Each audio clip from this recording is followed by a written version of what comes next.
지난회의 영국혁명 중심공간 화이트홀 스트리트와 웨스트민스터 광장 이야기에 이어 이번에 제2화는 청교도의 등장과 스튜어트 왕조의 성립에 대해 이야기하도록 하겠습니다. 기초적인 역사교육 일반 내용에 따르면 영국혁명은 다음과 같이 설명됩니다. 영국에서는 13세기 이후부터 의회가 발전하였다. 그런데 17세기에 제임스 1세와 찰스 1세가 왕권 신수설을 주장하였다. 이 내용에서 왕권 신수설의 요지는 왕권이 신에 의해 세워진 것이고 왕은 신에게만 책임을 진다는 주장으로서 결국 왕권은 누구도 거역할 수 없는 절대적 권력이라는 것입니다. 그러므로 제임스 1세와 찰스 1세는 이런 맥락에서 의회의 권리를 무시하고 전제 정치를 했는데 의회와 협의하지 않고 새로운 세금을 거두고 청교도들을 탄압하면서 국교회를 강요했다는 설명이 나옵니다. 이에 의회가 권리청원을 제출하여 의회의 동의 없이 과세할 수 없다는 입법을 요구하며 왕권을 제약하려 했고 찰스 1세가 어쩔 수 없이 이것을 받아들였다고 합니다. 이것이 권리청원입니다. 이제 의회가 불편했던 찰스 1세는 이 의회를 해산한 후 의회가 왕에 의해서만 소집될 수 있다는 점을 이용해서 의회를 소집하지 않고 전제적 정치를 했다고 합니다. 그러다가 마침내 의회가 소집되었을 때 왕을 포함한 왕당파와 우회파 사이에 내란이 일어났다고 합니다. 그리고 내란의 결과 우회파가 승리해서 왕을 처형하고 공화정을 수립했다는 것입니다.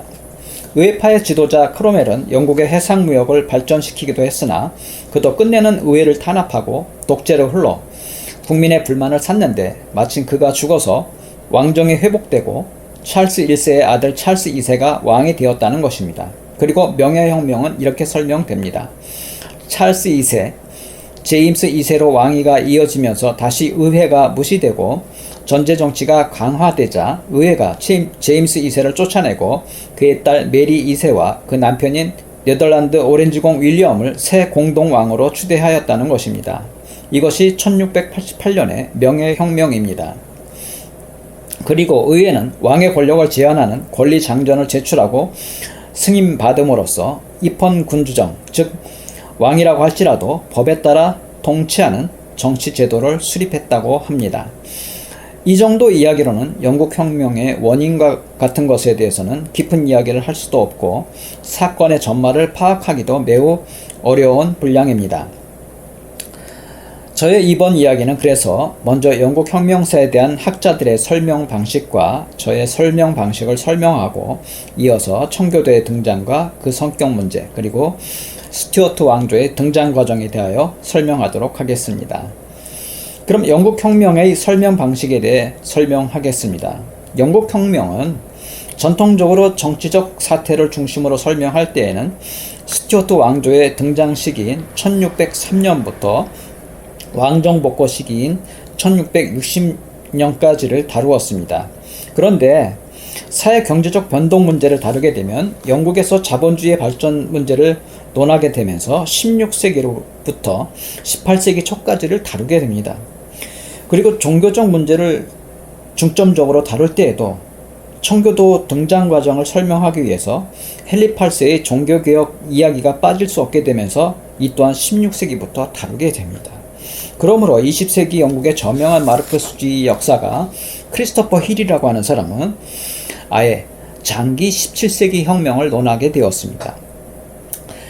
그가 말하는 장기 17세기란 16세기 후반부터 18세기 초까지를 모두 다루는 것입니다. 그래서 명예혁명까지 하나로 묶어서 설명하게 되는데 이렇게 보게 되면 근세 초 영국이 경험한 변동의 성격이 뚜렷하게 보인다는 장점은 있는데 별도로 다룰 필요도 있는 왕정복고 시대와 명예혁명을 고유한 역사적인 사건으로 설명하는 그런 맥락은 빠지게 된다는 문제가 있습니다.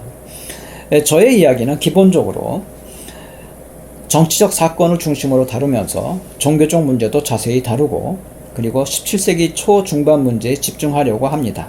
하지만 변동의 큰 윤곽을 이해할 수 있기 위해서는 크리스토퍼 힐처럼 16세기에서부터 명예혁명까지 어느 정도 설명을 더하는 방식으로 이야기를 진행해야 전체적으로 이해에 편리하다고 생각해서 그렇게 진행하려고 합니다.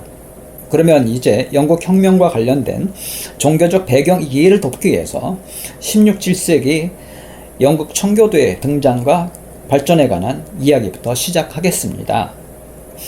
영국 종교개혁의 결정적 계기는 헨리 8세의 이혼과 결혼 문제 때문에 1534년 잉글랜드가 교황과 결별하게 된 때였습니다.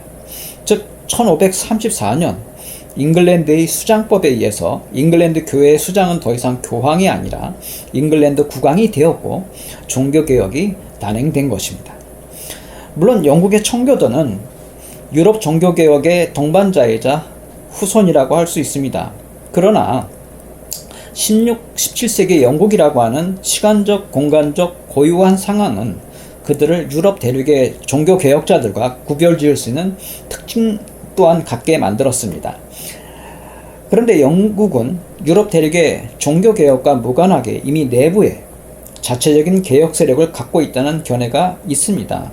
14세기의 위클리프와 그 추종자들인 롤라드파라는 전통적인 개혁적 소수파가 있었다는 점을 두고 나온 주장입니다. 그러나 16세기 초반에 그 전통적 개혁 세력의 영향이 두드러져 보이지 않았기 때문에 그들의 잠재력은 인정할 수는 있지만 결정적인 계기는 아무래도 헨리 8세가 1534년에 선포한 수장법이었다고 보는 것이 옳을 것입니다. 그런데 헨리 8세에 의한 종교 개혁은 사실 개인적이고 정치적인 이유 때문이었습니다.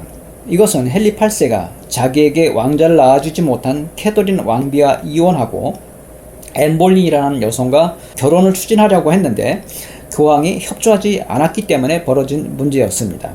어쨌든 헨리 8세는 이미 귀족들의 세력을 억누르고 왕권을 강화하고 있던 차였는데 종교적 수장에까지 오르게 되면서 유럽의 다른 어떤 나라들보다 먼저 영국을 중앙집권적 근대국가로 발전시킬 수 있게 되었습니다. 그러나 순수하지 않은 동기에서 시작된 영국의 종교개혁은 단지 영국 국교회가 로마와 정치적으로 단절되었을 뿐 실질적인 종교개혁은 크게 진전되지 못했습니다. 그럼에도 일단 개혁이 시작되자 차근차근 개혁의 모양이 나타나기 시작했습니다. 그래서 에드워드 6세 때에는 토마스 크랜머 대주교에 의해서 개혁적 교리를 담은 42개 신조가 만들어졌습니다. 그리고 가톨릭 미사를 대신할 새 예배의식서도 마련되어 1549년, 1552년에 공동기도소라고 하는 것이 만들어지게 되었습니다. 그런데 에드워드 6세의 짧은 통치 이후에는 캐더린의 딸이자 가톨릭 지지자였던 메리 1세에게 권력이 넘어감으로써 기존의 개혁이 모효화되었을 뿐만 아니라 개신교에 대한 종교적 박해까지 일어났습니다. 이 과정에서 300명 이상이 처형되었다고 합니다. 교황청도 다시 영국 교회 문제에 관여하게 되었습니다. 이미 개혁자가 되어버린 몇몇 주요 인사들은 그런 입장 때문에 메리의 왕위 계승에 반대하다가 결국 메리가 왕위에 오르게 되자 반역과 이단이라는 이중의 치명적인 죄명을 짊어지게 되었습니다. 이처럼 새 여왕의 등장과 더불어 피바람이 불자 대주교를 지냈던 크랜머조차 잠시 자신의 개혁적 입장을 철회하고 교황과 가톨릭을 인정하는 모습을 보였습니다. 그런데 그와 같은 거물의 개혁 입장 철회 공표는 체계적으로 진행되었습니다. 처음에는 소소한 절차들이었지만 마지막에는 옥스퍼드 대학 공식 예배 때의 설교단까지 이어지게 되었습니다. 이에 크랜머는 대학 설교단에서 왕에 대한 순종을 권하는 기도로 그의 입을 열었습니다.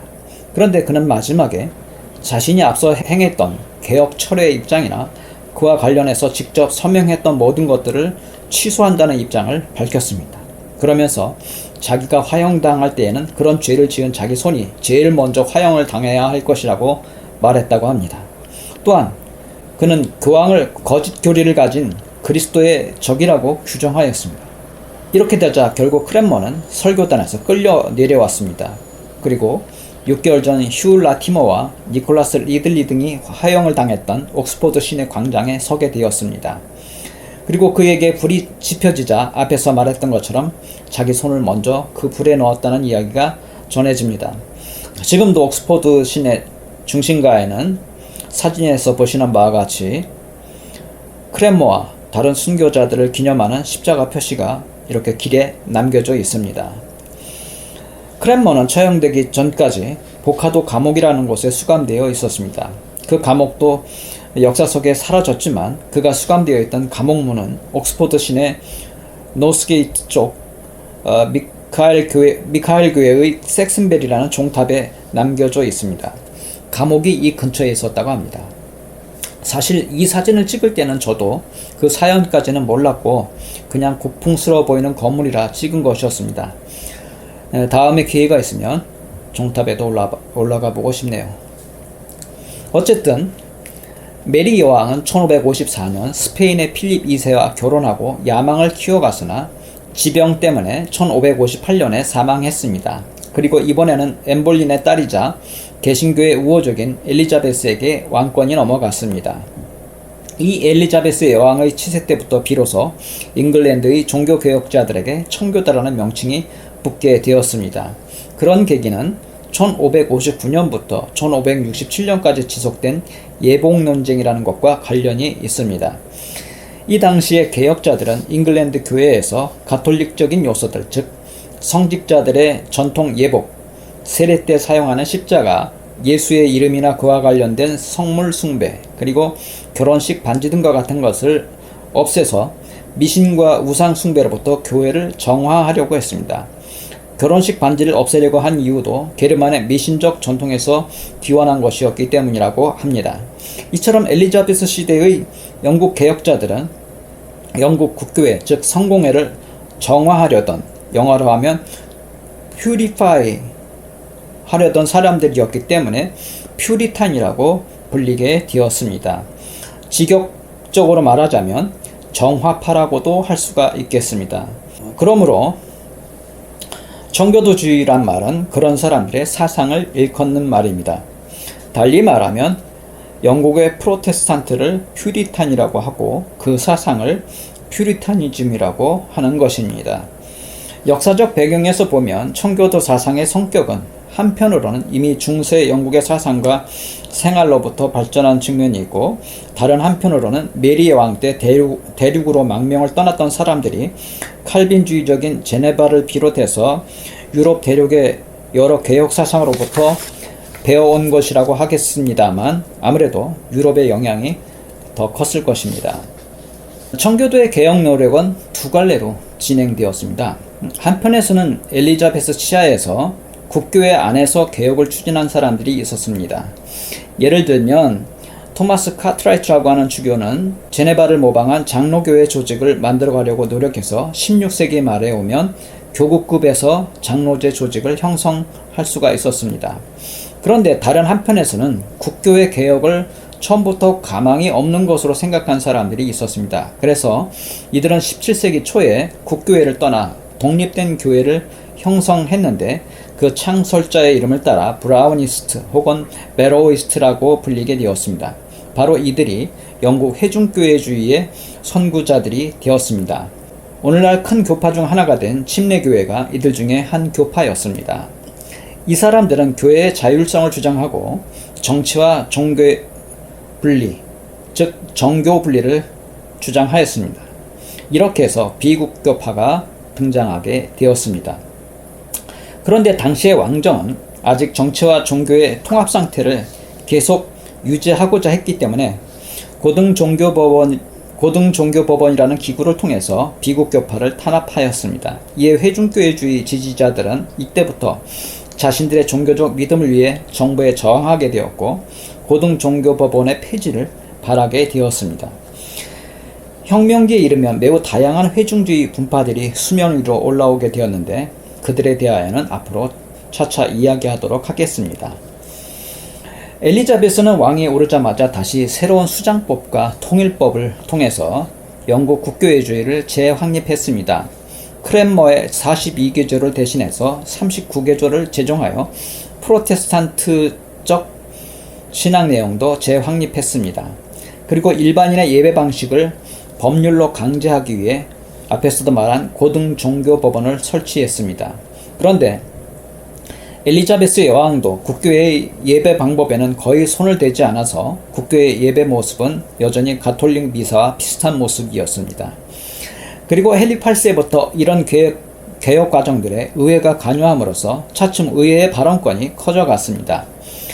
그러자 교황과 대륙의 가톨릭 군주들은 엘리자베스 여왕을 타도할 음모를 후원하게 되었습니다. 이에 엘리자베스 정부는 가톨릭 교대에 대한 탄압을 강화하여 국교의 불참자에 대한 벌금을 인상하였고, 미사 참석자는 구속을 시키고 가톨릭 성직자는 반역죄로 다스렸습니다. 이런 상황에서 엘리자베스 여왕의 치세 동안에는 약 200명의 가톨릭 교도가 처형되었습니다. 한편 스코틀랜드는 1560년에 의회 차원에서 로마와 결별하고 미사를 금지시키며 개혁을 급진전시켰습니다. 그리고 칼빈의 신앙 고백을 채택하여 장로교회를 성립시키게 되었습니다. 또 스코틀랜드 귀족들은 친가톨릭적이자 섭정으로서 문제가 많다고 여겨진 메리 스튜어트를 몰아내고 그의 어린 아들 제임스 6세에게 왕위를 넘기게 하였습니다. 1568년 스코틀랜드를 탈출한 메리 스튜어트는 결국 잉글랜드에 와서 엘리자베스의 보호를 받는 처지가 되었으나, 그녀가 잉글랜드 가톨릭 교도들과의 반역 음모에 연루된 것으로 밝혀짐에 따라 1587년에 처형당했습니다. 그런데 메리 1세 그리고 메리 스튜어트 등을 통해 영국의 가톨릭화를 기대했던 스페인 왕 필립은 그 모든 기대들이 좌절되자 잉글랜드 가톨릭 교도가 내부에서 지원할 것으로 기대하고 1588년 7월 29일 영국 침략을 감행하였습니다. 이때 스페인은 신대륙의 발견을 통해 얻은 막대한 금으로 마련된 대함대가 있었던 반면 아직 가난했던 잉글랜드로서는 그에 맞서기에는 너무 버거운 상황이었습니다. 때문에 당시에 엘리자베스 여왕과 잉글랜드는 그야말로 풍전등화의 위기에 놓이게 되었습니다. 그러나 기적적으로 잉글랜드가 무적 함대의 승리를 거두었습니다. 또 필립이 기대했던 것과 달리 잉글랜드의 가톨릭 교도는 오히려 외부의 적에 맞서 프로테스탄트들과 단결함으로써 오히려 국민적 유대감이 발전되었습니다. 스페인의 패배는 잉글랜드와 유럽의 정세에 많은 변화를 가져왔습니다. 먼저 스페인이라는 막강한 외적을 물리친 엘리자베스는 든든한 국민적 지지를 받는 여왕이 되었습니다. 그리고 국제적으로는 먼저 스페인의 억압에 신음하고 있던 네덜란드의 독립운동이 탄력을 받게 되었습니다. 그리고 영국과 프랑스는 이제 본격적으로 신대륙 식민지 개척에 나설 수 있게 되었습니다. 이후 엘리자베스 여왕은 스페인을 견제하여 프랑스와 우호 관계를 발전시키게 되었습니다. 한편 엘리자베스 여왕 때에는 영국에서 르네상스 문학이 꽃피었습니다. 바로 이때 그 유명한 작가 세익스피어가 있었습니다. 그는 여러 편의 시와 더불어 34편이나 되는 희곡을 남겼습니다.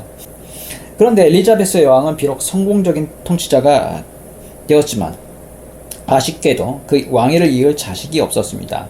그래서 메리 스튜어트의 아들이자 스코틀랜드의 왕이었던 제임스 6세를 자기 후계자로 지명하였습니다. 과거 헨리 8세의 누이가 스코틀랜드 제임스 4세와 결혼했었기에 제임스 6세는 엘리자베스의 조카이기도 했습니다. 무엇보다도 어린 나이에 왕위에 올랐던 제임스는 정략적 거래가 없지 않았지만 자기 어머니 메리 스튜어트의 처형 때에도 또 스페인 무적 함대의 침략 앞에서도 엘리자베스 편에 섰었습니다.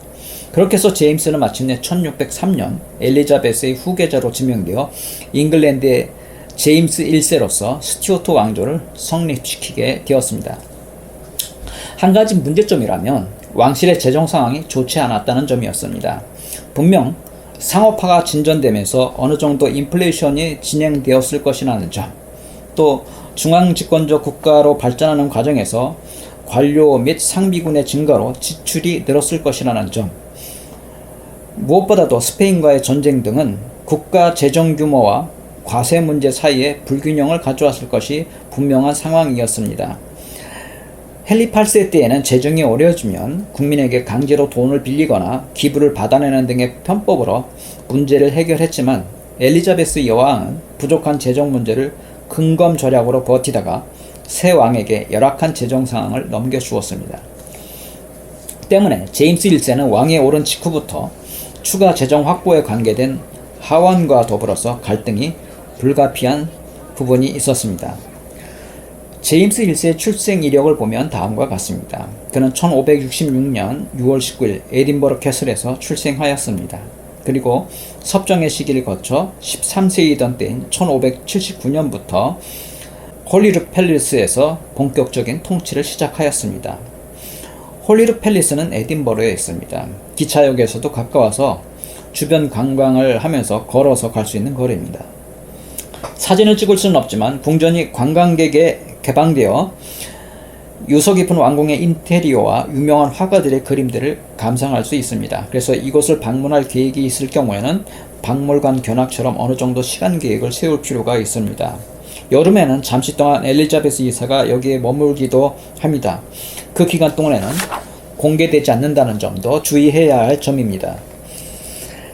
다시 제임스 1세의 이야기로 돌아가겠습니다. 무엇보다도 제임스가 스스로 발전시킨 정치관은 갈등의 소지를 안고 있었습니다. 그는 1598년에 발행한 자유왕조의 진정한 법이란 글을 통해 왕권도 교황권처럼 예수의 제자들로부터 유래된 신적 권리에서 비롯된다고 주장하였습니다. 그리고 왕은 국왕대권으로 새로운 법을 만들 수 있다고 생각하였습니다. 또한 봉건적 주군이 자기의 봉토를 소유하듯이 왕은 자기 영토의 소유자로서 모든 신분과 의회 그리고 법에 앞서는 자라고 주장하였습니다. 하지만 서서히 의회의 발언권이 커져가고 있던 잉글랜드에서 이런 입장은 갈등을 겪지 않을 수가 없었습니다. 그것은 찰스 1세의 경우도 마찬가지였습니다. 그런데 그들이 잉글랜드 출신도 아니고 스코틀랜드라는 외부인이었기에 그런 입장으로 과연 잉글랜드 의회와 국민들의 지지를 받을 수 있었을까요? 어쨌든 제임스 1세가 이미 장로교화된 스코틀랜드의 군주였기에 잉글랜드의 개혁가들은 나름 그에게 기대를 걸고 1604년 햄튼궁에서 가진 만남에서 국교의 개혁을 요청하였습니다. 그러나 제임스가 주교제를 강력히 옹호하고 개혁 주장을 받아들이지 않자 그들은 실망하게 되었습니다. 다만 제임스는 그들의 요구를 일부 수용해서 새 영어 성경 번역 사업을 허락하였습니다. 이렇게 해서 영문학의 역사에서 셰익스피어의 고전에 비교되는 1611년판 흠정 영역 성경, 다른 말로는 킹 제임스 버전이라는 성경이 간행되었습니다. 이 킹 제임스 성경은 히브리어와 헬라어 원전으로부터 영어로 직역에 가깝게 번역을 추진하여 이른바 원전에 충실한 번역을 지향하였다는 점, 그리고 문학자들까지 동원되어 세련되고 품위 있는 영어 표현을 구사함으로써 문학적으로도 우수한 성경이라는 점 때문에 수준 높은 성경이라는 평가를 받았습니다. 물론 17세기의 영어 성경이니만큼 현대 영어의 문법과 조금 다른 점이 있습니다. 그런데 잉글랜드의 가톨릭 교도는 그들대로 제임스에게 실망하고 불만을 품게 되었습니다. 왜냐하면 제임스의 어머니가 가톨릭이었는데다가 제임스도 가톨릭에 대해 너그러운 제스처를 보여주었었기 때문에 그가 왕위에 오르면 잉글랜드 가톨릭 교도들에게 모종의 관용 조치를 내려줄 것이라고 기대했던 것입니다.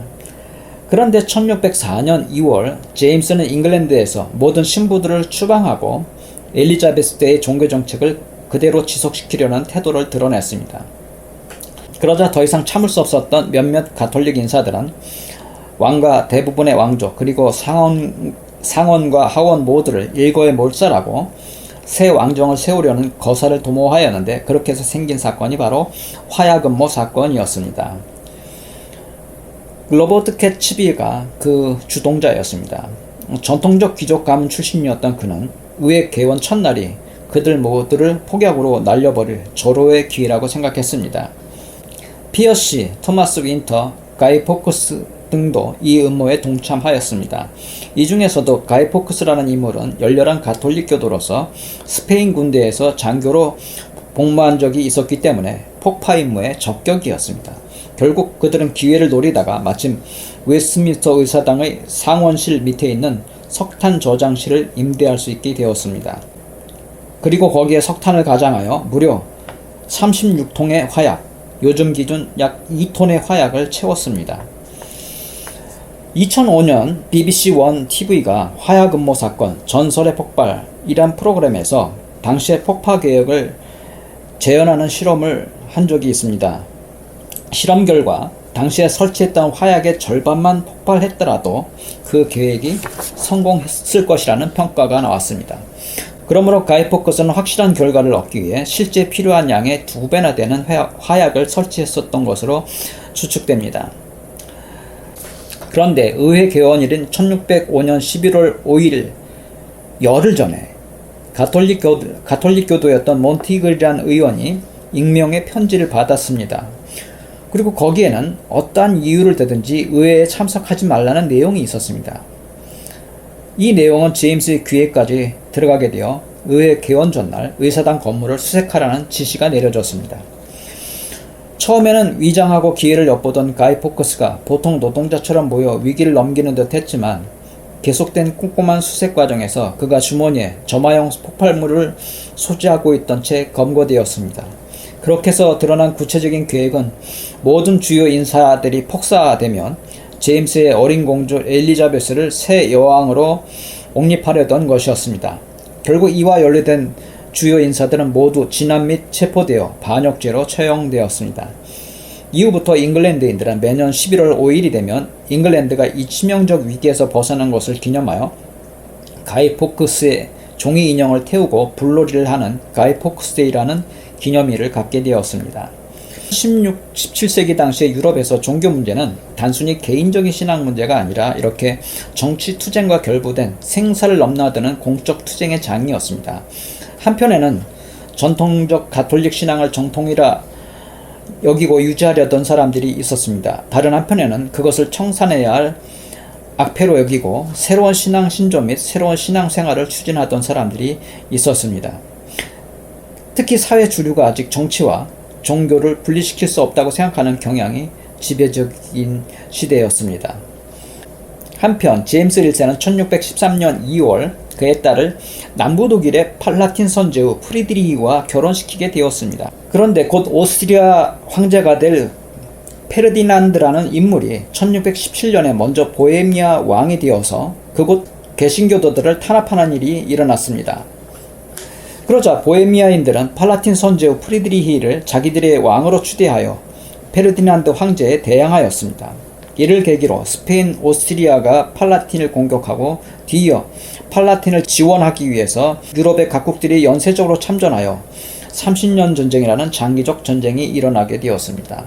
훗날 역사가들은 30년 전쟁의 본질이 근세 초 새로운 외교 질서가 형성되면서 나타난 국제전쟁으로 해석하지만 개신교와 구교의 종교적 갈등과 무관했던 것도 아니었습니다. 그러므로 유럽을 세계의 중심으로 생각하고 있었던 어떤 사람들은 이 전쟁이 기독교에서 언급되는 마지막 심판 때에 세계가 천사와 사탄의 군대로 나뉘어 전쟁하는 종말적 전쟁, 즉 아마겟돈 전쟁이라고 이해하는 상황까지 나타났습니다. 그러므로 잉글랜드인들과 잉글랜드 의회는 이 사태에 대해 잉글랜드도 팔라틴에 지원을 보내는 것이 마땅하다는 반응을 보였습니다. 종교적 지지 문제도 있었던 데다가 팔라틴 선제후는 제임스 1세의 사위이기도 했기 때문에 더 그랬습니다. 그러나 사태를 정략적인 관점에서 보고 있던 제임스 1세는 보헤미아에서 일어난 반란 자체를 달가워하지 않았고 지원 문제에도 적극적이지 않았습니다. 제임스의 그런 태도에는 재정적 부담도 한몫하고 있었습니다. 게다가 그는 영국과 예민한 관계에 있는 대륙 양대 세력인 스페인과 프랑스 둘 중 어느 한 나라의 왕녀와 찰스 왕자를 결혼시켜서 우호적인 관계를 유지해야 한다고 생각했습니다. 이를 위해서 1623년 찰스가 먼저 그 유명한 버킹엄과 더불어 마드리드의 스페인 왕궁에 갔으나 실패하고 돌아왔습니다. 제임스 1세로서는 혀를 찰 일이었으나 잉글랜드 국민들은 오히려 그런 찰스 왕자를 환호로 맞이하는 모습을 보였습니다. 이렇듯 제임스 1세와 민심은 엇갈리고 있었습니다. 그리고 이와 같은 잉글랜드의 정치 종교적 상황에 실망한 일단의 청교도들은 1620년 메이플라워 호를 타고 아메리카 대륙으로 건너가 근대 미국의 주춧돌을 놓게 되었습니다. 오늘은 여기까지 하고 다음 회에는 찰스의 등장과 찰스와 의회의 갈등에 대해서 이야기하도록 하겠습니다. 권리청원도 이 3회에서 이야기가 되겠습니다. 그러면 다음에 뵙도록 하겠습니다.